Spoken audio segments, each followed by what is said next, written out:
Hi, I'm Danial Schon. I'm here to tell you a little bit more about myself. I'm a businessman living in London, true Pakistani at heart.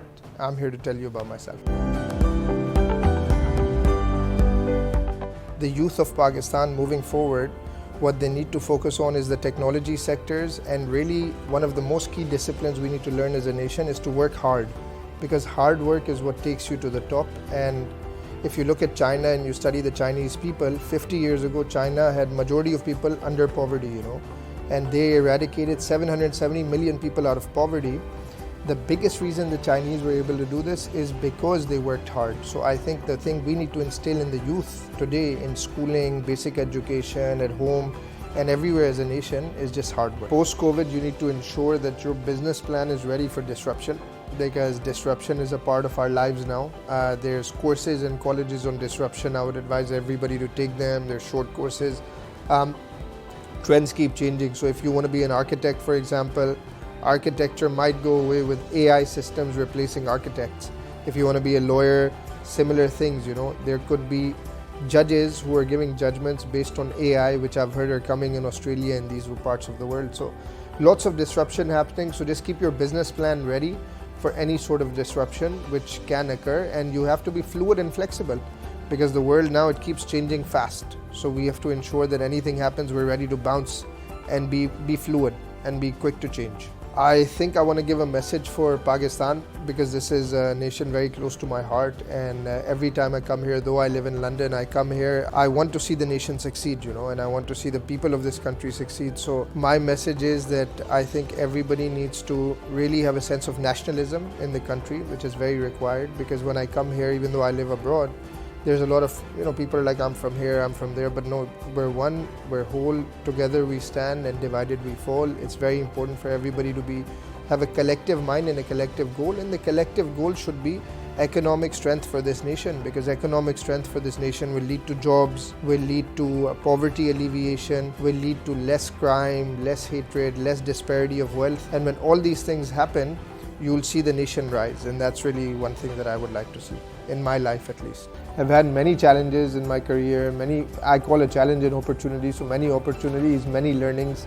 The property bust of Dubai was definitely a learning. The time I set up a fertilizer plant in Haripur, Hazara was a big learning.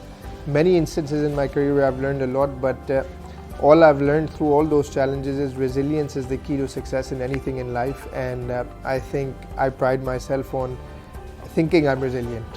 I like playing tennis. I love playing tennis. I think I'm a good tennis player. I like watching movies. Movies are a lot of fun for me. I like reading books. Books are very interesting. I like reading up on biographies, autobiographies of successful people, Rockefeller, these types who did great things in the past. Art, I love to collect art, but my personal favorite color in art is red. So you'll see that any art I collect, it always has that hints of red in them, and that's about it. I've created some structures which are working now, which are endowment sort of structures which can give onwards and onwards to support needs for people. As a husband, I'm a very involved father. I try to spend time with my kids as much as possible. I spend time with my wife as much as possible.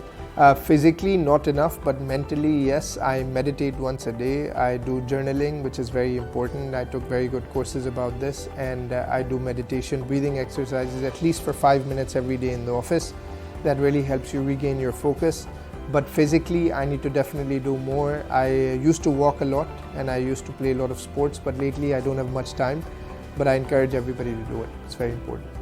I'd like to stay the way I currently stay, which is a bit here and a bit there. So because of my business interests, I have to keep traveling. So I travel a lot between the UK, USA, the Middle East, and Pakistan.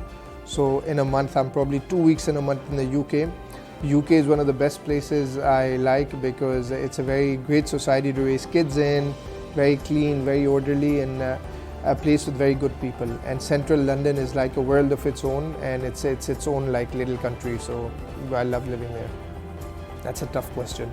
I think I live to eat. I think I live to eat. So I like all sorts of food. I like Iranian food a lot. I like cello kebabs and these sorts of things. And obviously the American junk everybody loves. Junk food, I enjoy that as well. But mostly I like Iranian, I would say, is number one. Then Japanese is number two, right? Sushis and these sorts of things. In terms of music, Nusrat Fateh Ali Khan was definitely somebody I really loved. He was a legend of Pakistan, and his voice, it was very beautiful. And currently in the West, I really like Coldplay. Coldplay is one of my best bands. I really enjoy Coldplay. Then obviously hip hop, because I grew up in the 90s as a young boy. So I still have all those Tupac, Biggie, Nas. So we used to listen to all those guys. So yeah, it's living in Pakistan and being a global citizen, you know, I have that global love for music. Do unto others as you would like them to do unto you is one of the things that I really like, which basically is all about karma, which is my belief in life that what you do to others is what's going to happen to you. So I think the most important thing is to treat others well so that Allah treats you well. In the past, I'd say take bigger risks, because I think our mind is trained to remove us from risk taking, right? Our mind is basically a safety shelter, so it's not made to encourage risk or encourage failure or encourage movement. The mind is a safe haven to protect you. So I think listening more to your gut and your heart and really taking more risks, because the more risks you take, the more reward you get in life, you know. And most of us spend our lives, 99%, you have one life, most of us spend our lives not taking those risks because we want to be careful and safe, which is fine. But there are certain things where you must listen to your heart and try to make more moves.